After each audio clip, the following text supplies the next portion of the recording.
नमस्कार विद्यार्थी मित्रांनो, मी प्राध्यापक श्रावण बनसोडे परत एकदा तुमचं आपल्या यूट्यूब चॅनलवरती स्वागत आहे. आज आपण कॉर्पोरेट अकाउंटचा जो काही चॅप्टर चालू केला होता, इश्यू ऑफ शेअर्स, याच्यामध्ये एक नवीन क्वेश्चन पाहणार आहोत. क्वेश्चन तुमच्या स्क्रीन समोर येईल. क्वेश्चन किंवा डिस्क्रिप्शन मध्ये लिंक भेटेल, तिथून घ्या क्वेश्चन. याच्यामध्ये बघा, the safari company limited issue 11,000 equity shares of ₹100 each payable as follow. 11,000 shares issue केले आहेत. ते खालील प्रमाणे पे असणार आहेत. ₹100चा एक आहे.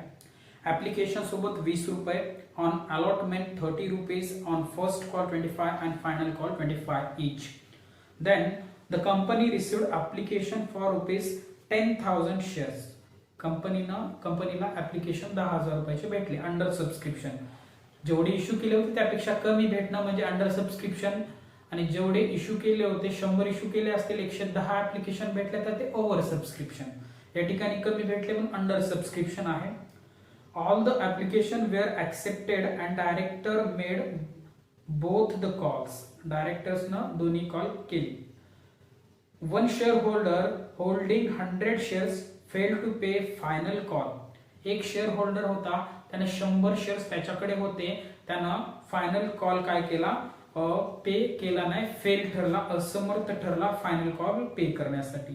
His shares were forfeited and reissue at fully paid at ₹90 per share. त्याचे शेअर्स आपण कंपनीनं जप्त केले, फोरफिट केले, त्याच्याकडचे शेअर्स परत घेतले आणि ते शेअर्स नवीन व्यक्तीला विकले ₹90 याप्रमाणे. ₹100चा शेअर्स होता, ₹90 विकला. Shares issued reissued at discount. Okay, चला, शोज द जर्नल एंट्रीज आपल्याला या ठिकाणी पाहायच्या आहे. सगळ्यात अगोदर we have to prepare that chart. त्या चार्ट वरून आपल्याला सगळं काही क्लिअर होऊन जाईल. Installment, numbers of shares, amount due, amount received, excess amount आणि एरियर्स. ओके, चला, ऍप्लिकेशन किती आहे बघून घ्या.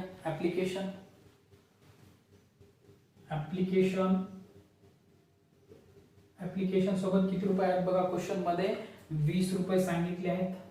नंबर्स ऑफ शेअर्स किती इश्यू केले आहेत, 11,000. बट ऍप्लिकेशन भेटलेत किती, 10,000 ला. 10,000 शेअर्स भेटले आहेत ऍप्लिकेशन. 10,000 इंटू 20 करा. 10,000 इंटू 20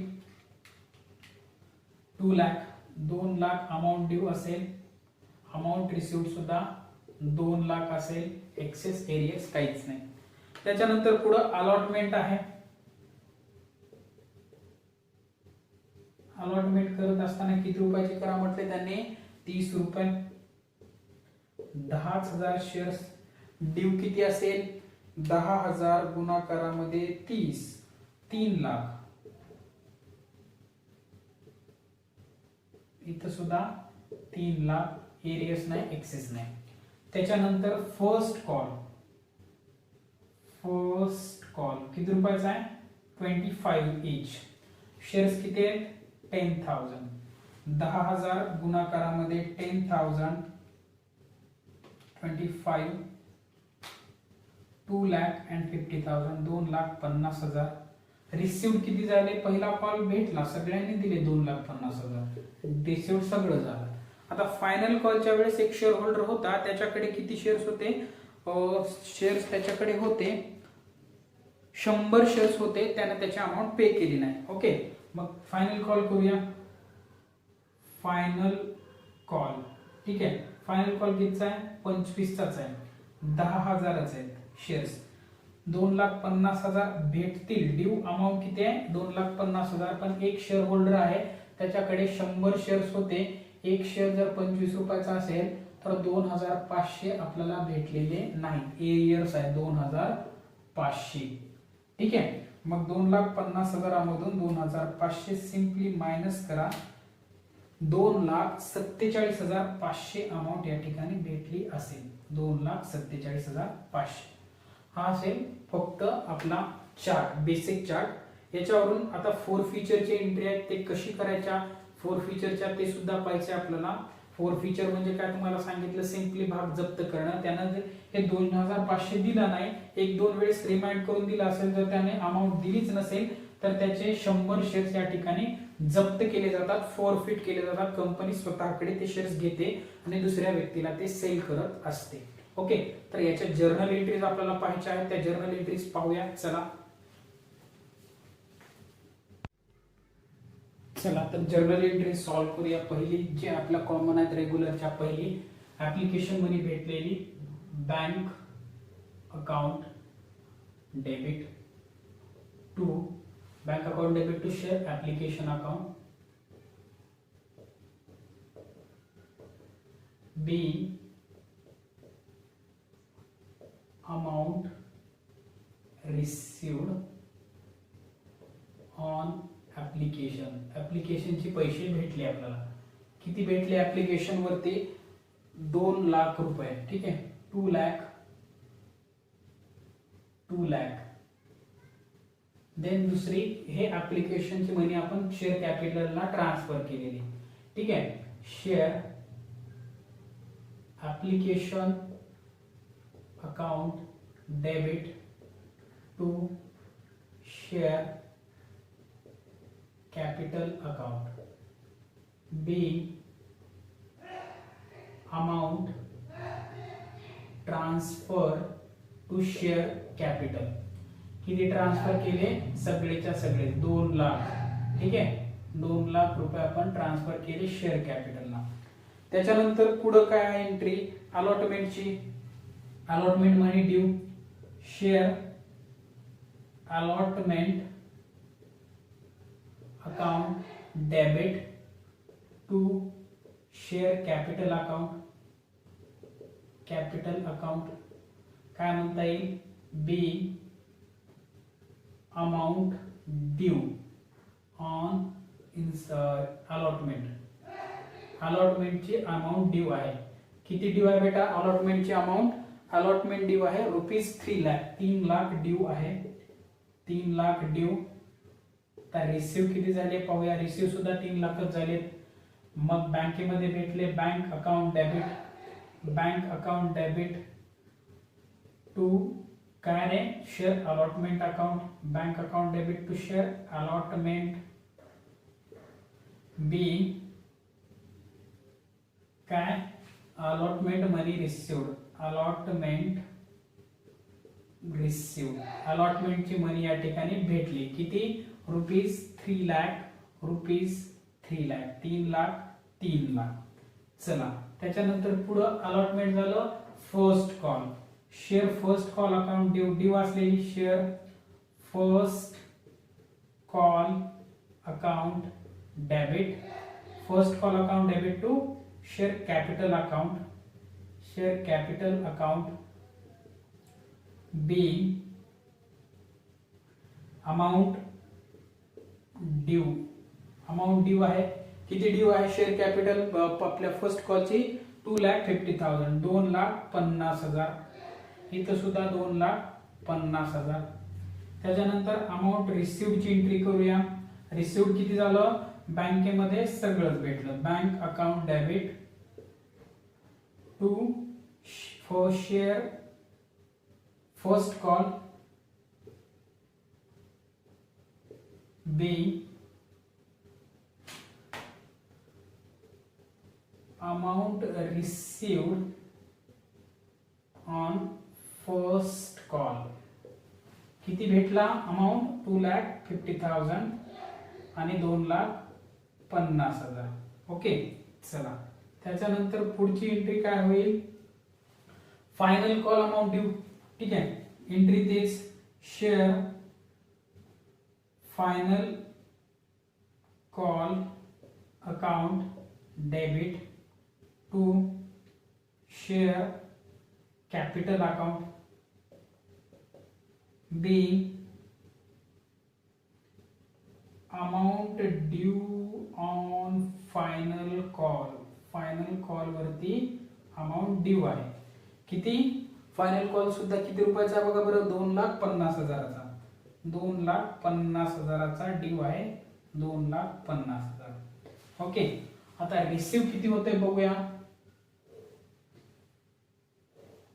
ठीक आहे, रिसिव्ह बघा काय म्हणतात, बँक अकाउंट डेबिट, पैसा बँकेत आला, बँक अकाउंट डेबिट आणि शेअर फायनल कॉल being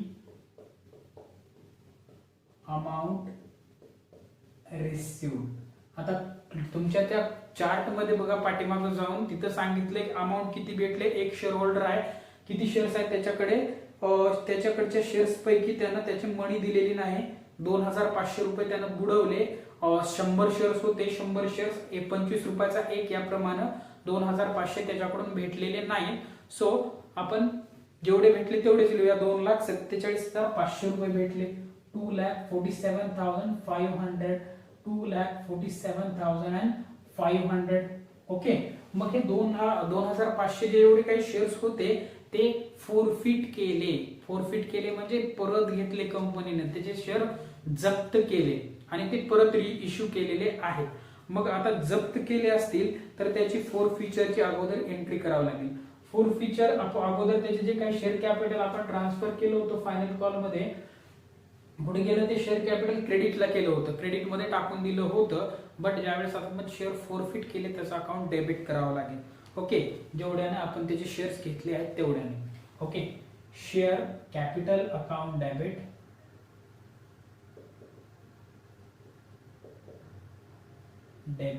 किती लिहायची अमाऊंट, 100 शेअर्स आहेत. 100 शेअर्स आहेत त्याचे. एक शेअर किती रुपयाचा आहे, 100 रुपयाचा. एक शेअर किती रुपयाचा आहे, 100 रुपयाचा जर शेअर असेल तर बघा बरं किती येतं. 100 गुणाकारामध्ये 100 करा, 10,000. त्याचे पूर्ण शेअर जप्त करायचे आपल्याला. 100 रुपयाचा शेअर्स आहेत. बघूया नंतर डेबिटला किती, 10,000, 10,000. शेअर कॅपिटल आपण 10,000 डेबिट केलं. त्याच्यानंतर त्याच्याकडे जेवढे आपण पैसे भेटले होते त्याच्याकडून आपल्याला ते आपल्याला लिहावं लागेल. शेअर फोरफिट केले तर आपण त्याचे किती, टू शेअर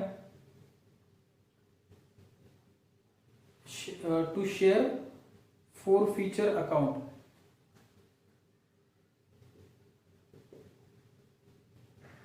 फोरफिचर किती, 100 शेअर्स आहेत, त्यानं भरलेत किती, 75 रुपये भरले आहेत.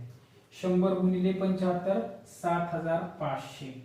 त्याच्यानंतर पुढचा कोणता हप्ता त्यांनी द्यायचा राहिला, शेअर फायनल कॉल अकाउंट त्याचा कडून द्यायचा राहिला. शेअर फायनल कॉल किती रुपयाचा आहे, 100 शेअर्स, फायनल कॉल आहे 25 रुपयाचा. 2,500 असे एकंदरीत द्यायचे राहिले. हे फोरफिचरची एंट्री असेल. लिहा, बीइंग शेअर फोरफिटेड, सरळ सरळ, बीइंग forfeiture of shares किंवा being shares forfeited.